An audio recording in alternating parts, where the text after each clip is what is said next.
परिचय। शनिवार को बैडमिंटन मैच होना है। रमेश और उसका मित्र कोर्ट तैयार करने में लगे हैं। देखो, रमेश क्या कर रहा है। उसके हाथ में सफेद चौक का पाउडर है और वह बिंदु लगा रहा है। उसके बाद उसने उस बिंदु से शुरू करके कुछ दूरी तक एक सीधी रेखा बनाई है। आइए अब हम उन विभिन्न ज्यामितीय आकृतियों के बारे में जानें जिन्हें उसने मैच के लिए कोर्ट तैयार करते समय इस्तेमाल की हैं।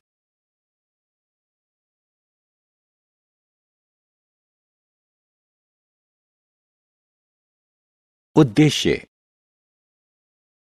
इस पाठ के अंत में आप निम्न करने में सक्षम हो जाएंगे: बिंदु को परिभाषित करना, रेखाखंड को परिभाषित करना, रेखा और किरण को परिभाषित करना, समानांतर और प्रतिच्छेदी रेखाओं का वर्णन करना, कोण की पहचान करना।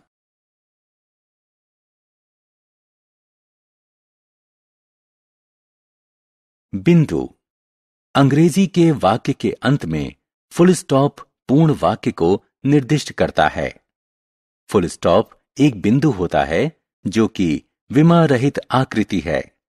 एक नुकीली पेंसिल की नोक से बनाया गया लगभग न दिखने वाला चिन्ह डॉट बिंदु की निकटवर्ती अवधारणा है।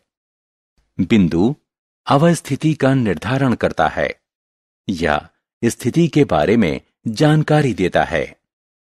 बिंदु अंग्रेजी के बड़े अक्षरों जैसे ABC से दर्शाया जाता है।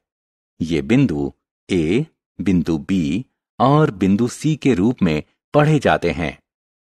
रात में आकाश में दिखने वाले तारे बिंदु के प्राकृतिक उदाहरण हैं।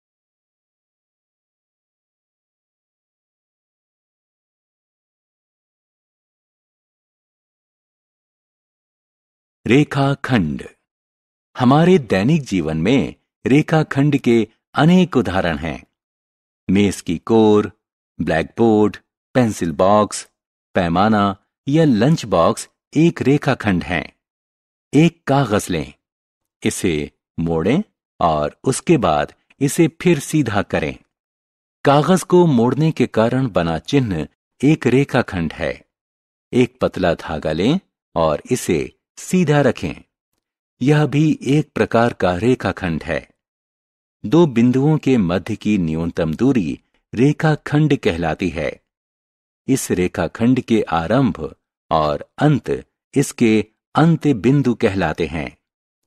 रेखाखंड को इसके अंत बिंदुओं के नाम पर नामांकित किया जा सकता है।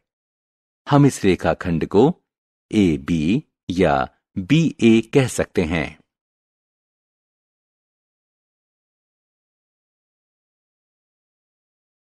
रेखा। जब किसी रेखाखंड के अंत बिंदुओं को दोनों दिशाओं में असीमित दूरी तक विस्तारित किया जाता है, तब यह रेखा बन जाती है। कागज पर रेखा को निरूपित करने के लिए हम रेखाखंड के दोनों सिरों पर तीर के निशान लगाते हैं। आप इसे निरूपित करने वाले दो बिंदुओं के ऊपर एक लाइन बनाकर भी इसे निरूपित कर सकते हैं। उदाहरण के लिए AB। सामान्य रूप से रेखा एक अक्षर इत्यादि L, M, N से भी दर्शाई जाती है। हम रेखा या रेखाखंड को दो बिंदुओं से निरूपित कर सकते हैं। यह जानना भी रोचक है कि एक रेखा में अनंत बिंदु होते हैं।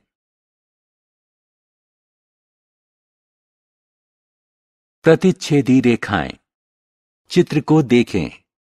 जब दो रेखाएं एक बिंदु से होकर गुजरती हैं, तो उन्हें हम प्रतिच्छेदी रेखाएं कहते हैं।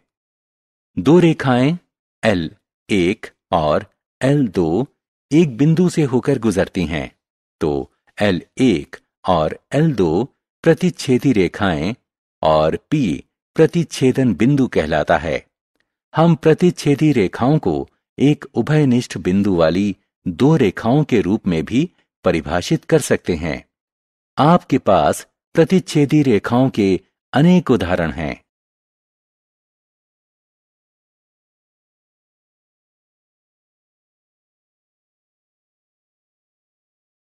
समानांतर रेखाएं एक प्रकार की रेखाओं का समूह जो एक दूसरे को प्रतिच्छेदित नहीं करती हैं। ऐसी रेखाएं जो कभी नहीं मिलती हैं समानांतर रेखाएं कहलाती हैं। इन दोनों रेखाओं के मध्य की दूरी सदैव समान रहती है। यहां दो रेखाएं L और M हैं जो एक दूसरे को प्रतिच्छेदित नहीं करती हैं, इसलिए वे समानांतर रेखाएं हैं। हमारे दैनिक जीवन में समानांतर रेखाओं के उदाहरण हैं सड़क के किनारे, रेल की पटरियां, पुस्तक की कोरें।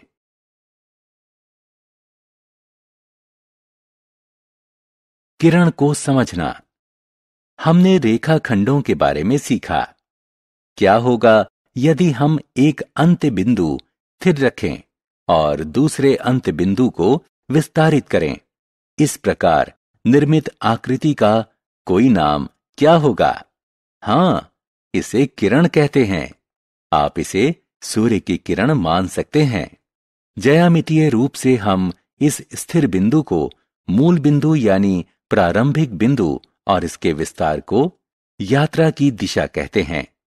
हम किरण को भी दो बिंदुओं, प्रारंभिक बिंदु और तीर से पहले दूसरा बिंदु के रूप में निरूपित कर सकते हैं।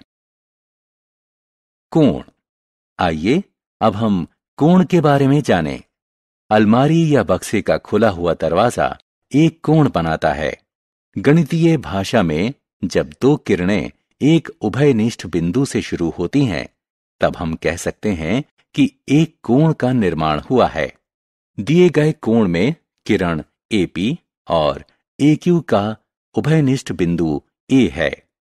कोण बनाने वाली दो किरणें उस कोण की भुजाएं कहलाती हैं। कोण बनाने वाली किरणों का उभयनिष्ठ अंत्य बिंदु कोण का शीर्ष कहलाता है। कोण को PAQ नाम दिया जाएगा। ध्यान रहे कि कोण के शीर्ष को दर्शाने वाला अक्षर सदैव बीच में लिखा जाता है। दिखाए गए चित्र में कोण का आंतरिक और बाह्य भाग अलग अलग रंगों से दर्शाया गया है।